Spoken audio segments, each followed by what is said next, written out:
TDP ఆఫీస్లో AP CM Chandrababu మాట్లాడుతున్నారు. ఇప్పుడు లైవ్ చూద్దాం. మళ్ళీ రివైవ్ చేస్తాం, మంచి ప్రొఫెషనల్ మేనేజ్మెంట్ పెట్టుకుంటాం. దీనికి కావలసిన వనరులన్నీ కూడా ఐరన్ ఓర్ అవన్నీ కూడా ఏ విధంగా సమీకరించాలో సమీకరించుకుంటాం. ఎన్ఎండిసి ఏ విధంగా చేయాలని అన్ని వర్కౌట్ చేస్తాం. వర్కౌట్ చేసి దీన్ని ఒక బలమైన సంస్థగా తయారు చేయడానికి ముందుకు పోతాను ఒక హామీ ఇచ్చాం. 20,000 ఎకరాలు ల్యాండ్ ఉంది, పెద్ద ఆస్తిది. ఎక్కడ ఏ స్టీల్ ప్లాంట్ కూడా ఇంత పెద్ద ల్యాండ్ ఉండడం ఎక్కడా జరగలేదు. విలువైన ల్యాండ్ ఉంది. అలాంటి మంచి ల్యాండ్ ఉన్నప్పుడు అందరం కానీ కలిసి కష్టపడితే దీన్ని రివైవ్ చేస్తాను. నేను కూడా శ్రద్ధ పెడతాను. దీన్ని రివైవ్ చేసి మళ్ళీ కేంద్రం చేసే నిర్ణయం కూడా సరైన నిర్ణయమని వాళ్ళు కూడా ఆనందించే విధంగా మనం చేయాల్సిన అవసరం ఉంది. దానికి అందరూ కూడా ముందుకు రావాల్సిందిగా మరొక్కసారి కార్మికులకు విజ్ఞప్తి చేస్తున్నా. మేనేజ్మెంట్ కూడా కేంద్రం ఇమీడియట్గా మంచి ఒక ప్రొఫెషనల్ మేనేజ్మెంట్ వేయాలి. సమర్థుడిని తీసుకురావాలి, సీఈఓగా తీసుకొచ్చి దాన్ని ఏ విధంగా చేయాలో అన్నీ చేయడానికి ముందుకు పోతాం. ఈరోజు మీరందరూ ఒకసారి చూస్తే 7 నెలలు అసాధ్యమైన పనులన్నీ కూడా చేసుకుంటూ వచ్చాం. నేను కూటమి ఎన్డీఏ ఎలక్షన్ మేనిఫెస్టోలో నేను చాలా స్పష్టంగా చెప్పాను. ఏదైతే ఎలక్షన్ మేనిఫెస్టోలో చేసిన పనులన్నీ కూడా చెప్పిన అన్నీ కూడా ఒకటి చేసుకుంటూ వచ్చాం. అమరావతి ఏకైక రాజధాని చెప్పాం. అమరావతికి 15,000 కోట్ల రూపాయలు కేంద్రం ఈఏపీ ప్రాజెక్టుల ద్వారా డబ్బులు ఇప్పించారు. అదే సమయంలో అవన్నీ కూడా గ్రౌండ్ అయ్యే పరిస్థితికి వచ్చింది. ఇంకొక పక్క పోలవరం పూర్తిగా నిర్వీర్యమైపోయినటువంటి పోలవరానికి 12,000 కోట్ల రూపాయలు డబ్బులు 12,157 కోట్లు ఇచ్చారు.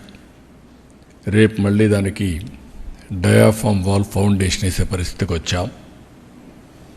ఏదైతే ల్యాండ్ ఇవ్వకుండా గడిచిన ప్రభుత్వం నిర్లక్ష్యం చేసిన దానికి రైల్వే జోన్ రాకుండా పోయే పరిస్థితికి వచ్చింది.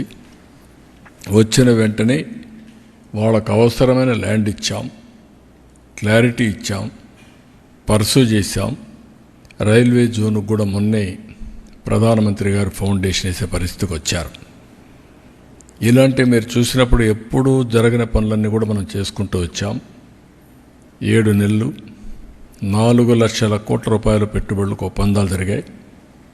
మొన్ననే ప్రధానమంత్రి వచ్చినప్పుడు 2,08,000 కోట్ల రూపాయలకు ఫౌండేషన్లు కానీ ఇనాగ్రేషన్ కానీ వేసే పరిస్థితికి వచ్చారు. ఇంకొక పక్క విశాఖపట్నానికి ఉత్తరాంధ్రలో మేము ఏది చెప్పాము అవన్నీ కూడా ఈరోజు కార్యరూపం దాల్చే పరిస్థితికి వచ్చింది. ఒక పక్క టీసీఎస్ యువతకు ఉద్యోగాలు, ఇంకొక పక్క గూగుల్ని కూడా మెప్పిస్తున్నాం, ఎంఓయూ చేశాం. అది కూడా వస్తే data centre, artificial intelligence, data అనలిటిక్స్లో ముందుకు పోతాం. ఇక్కడి నుంచి సింగపూర్కి కూడా ఏదైతే సీ కేబుల్ వేసి ఇన్లాండ్ కేబుల్ ఒకటి సీ కేబుల్ వేసి అక్కడి నుంచి కనెక్ట్ చేసే పరిస్థితికి వస్తుంది. It is a great achievement అవుతుంది. ఇది కాకుండా మొన్ననే గ్రీన్ హైడ్రోజన్ ఒక పక్క ఎన్టీపీసీ జెన్కో జాయింట్ వెంచర్ కింద ముందుకు వచ్చారు. 1,80,000 కోట్లు ఖర్చు పెట్టే పరిస్థితికి వస్తుంది. ఇది కాకుండా ఇంకొక పక్కన మీరు చూస్తే ఏదైతే నిన్న మొన్న గట్టిగా చెప్పి ఇది చేశాం, ఆర్సీఆర్ మిత్తల్ అల్టిమేట్గా ఈ ప్రాజెక్టు 14 మిలియన్ యూనిట్లు, 14 million metric tons steel plant ఇది. దీనికి కావలసిన ఐరన్ ఓర్ అయితే గవర్నమెంట్ ఆఫ్ ఇండియాను ఒప్పించాం. ఫేజ్ 1లో 7 మిలియన్ మెట్రిక్ టన్నుల ఐరన్ ఓర్ ఇవ్వడానికి ఒప్పుకున్నారు. అది కూడా పిట్ హెడ్ దగ్గర పైపులు వేసి స్లర్రీ రూపేణ తీసుకొస్తున్నారు. ఇది నక్కపల్లి దగ్గర తొందరలోనే ప్రారంభం అవుతుంది. ఈరోజు రేపు ఎంఓయూ చేస్తున్నాం. ఆ ఎంఓయూ అవుతానే పని కూడా ప్రారంభిస్తారు.